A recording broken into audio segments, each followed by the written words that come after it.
নওকা ছোট যমুনা নদীর তীরে বাইপাস ব্রিজের পাশে তাঁবু গেড়ে বসবাস করছে কয়েকটি বেদে পরিবার। বেদেরা ঐতিহ্যগতভাবে নদীতে বসবাস করে, তাই বেদেদের অধিকাংশই সাপ সম্পর্কিত ব্যবসায় জীবনযাপন করে, যেমন সাপ খেলা, সাপ ধরা, সাপ বিক্রি ইত্যাদি। তারা ভাগ্যবতী গুল্ম এবং ভেষজ ওষুধও বিক্রি করে। তারা এমনি সাপ টাপ ধরে, এমনি বাচ্চাদের করিমালা বিক্রি করে। শিঙা লাগায়, কেউ দাঁতের পোকা, এক একজন এক এক ব্যবসা চিকিৎসা করে। চাচি, এটা কি করতেছেন আপনি? এটা গুড় কাটতেছি, গুড়। গুড় দিয়ে কি করবেন? পিঠা বানাবো। কি পিঠা বানাবেন? এই যে তেলের পিঠে, চিতল পিঠে। তেলের পিঠা। কাকা, আপনার নাম কি? আসলাম। আসলাম। আপনার বাসা কোথায় কাকা? মুন্সিগঞ্জে। আর নগাতে বর্তমানে আছি, আল্লাহ রাখছে। এই নৌকায় এখানে আসলেন কিভাবে আসলেন? কি যোগে? এই আমরা বেদে সাপুরে মাঠে ঘাটে থাকি তো। না, আপনার যানবাহন কি নৌকাতে? না না, গাড়ি। গাড়িতে? আগে তো নৌকায় চলতাম, এখন তো আর নৌকা চলে না। দেশে নৌকা আছে? না, নৌকা নাই। এখন তো হলো সব মডেলিং যোগ, বাস, ট্রাক, অটো, রিক্সা, এগুলিতে মানুষ যাতায়াত করে।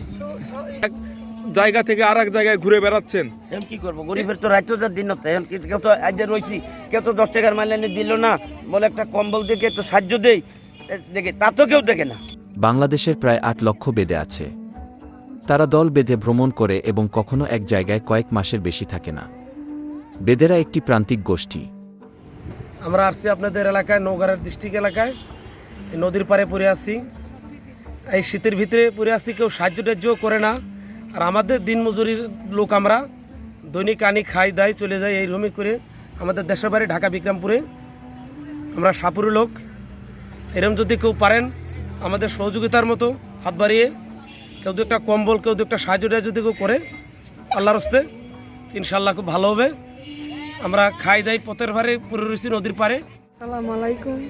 আমার 6টা ছেলে মাই, আমি সেই রকম কোনো করতে পাই না। দিন মজুরি আনি, খাই 300-400 টাকা গ্রামে যাই পাই, বাচ্চা কাজ চালিয়ে ঠিক মতন খাওয়া লিয়া করতে পাই না। একবেলা খালি, একবেলা না খাইয়ে থাকি। আমাদের ভাই কিছু পারেন আপনারা সাহায্য করে আপনারা পাঠিয়ে দিয়েন ভাইরা, যদি মনে কিছু দেওয়ালে পাঠিয়ে দিয়েন, ভালো লাগে ভাই। কেন গরিব আমরা দিন মজুরি খাই, যদি 400-500 পাই দিন, একটা দিনই চলে যায়।